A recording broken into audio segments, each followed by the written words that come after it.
Can you explain to the committee why you chose to fund this dangerous research in China? On the advice of counsel, I respectfully decline to answer based upon my rights under the Fifth Amendment of the Constitution. Were the scientists at the Wuhan Institute of Virology capable of inserting a furin cleavage site into a coronavirus?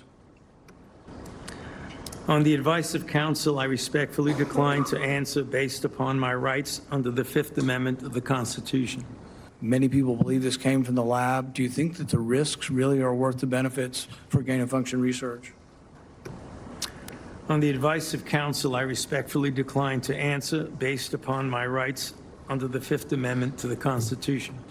Dr. Anthony Fauci pleading the fifth 111 times during yesterday's Senate hearing, declining to answer questions about COVID's origins, gain-of-function research, and what his diary said as opposed to what he did.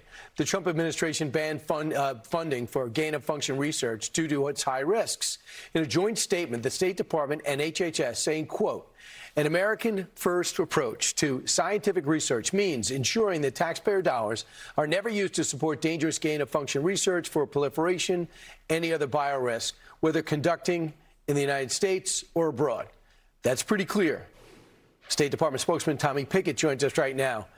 Tommy, I know that President Obama tried to do something similar, and it looked like they went around him, and led by Anthony Fauci. How do we make sure this doesn't happen again, that we're not part of it at least? Well, that's what this framework is exactly attempting to do, laying out a robust, transparent process to make sure that we are not funding dangerous gain-of-function research. That's what this process is. It follows from the president's executive order that stopped funding for this type of research. Now we have this framework from our colleagues at HHS and then from the State Department as well, working abroad to make sure that those sort of funding that we do abroad has an additional level of scrutiny, and that we're also working diplomatically with our partners to make sure they adopt similar standards. So this framework is based off of accountability, it's based off of transparency, and it ensures that we will never fund these type of risky activities again. So, you know, the NIH funding to Chinese research institutes from 2014 to 2021, $200,000 NIHL directly awarded to Wuhan, more than $2 million to the NIH funding subawards to $3 million, Chinese research institutions. So you know what we were doing? We were saying, hey, if we can't do it, why don't we give you money so you can do it, and then we can study the reaction. It looks like on some level we ended up with a worldwide pandemic that killed millions. Well, look, part of this framework is also to identify international entities of concern. So first, we have the clear standard that we are not going to be funding dangerous gain of science research. Then there is a robust accountability and risk analysis process that goes through many checks and balances. And then on top of that, when it comes to funding abroad, then there is that international entity of concern where State Department and other entities go through another level of process to make sure that we are not going to be funding anything that is counter to America's interests or American values. It also goes back to the broader standard that we have instituted at the State Department to make sure all of our foreign assistance has that basic level of accountability, that basic level of saying, does it make us safer and more prosperous? So this framework outlines a clear process by which we can have full accountability and makes that standard clear, and then also gives us a process where we can go to those partners internationally and say, look, we are not funding this. You need to adopt similar standards as well to protect the entire world from something like this. I think it would be a no-brainer, but we'll see.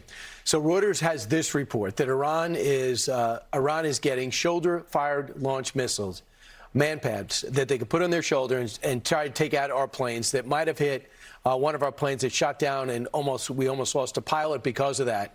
And it's about $40 to $50 million. It's a Hong Kong-based company. It seems pretty well sourced. What is the State Department's stance on this? And have you gone and challenged China, State Department, to come clean?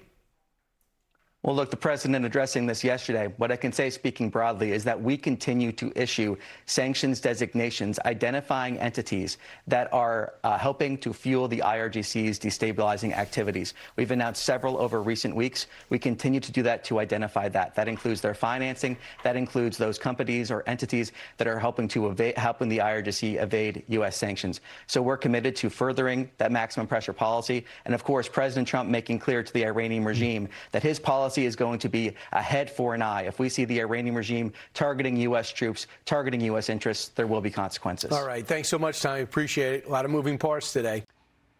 Be sure to like and subscribe for all the Fox News latest on YouTube and catch full shows streaming now on Fox One.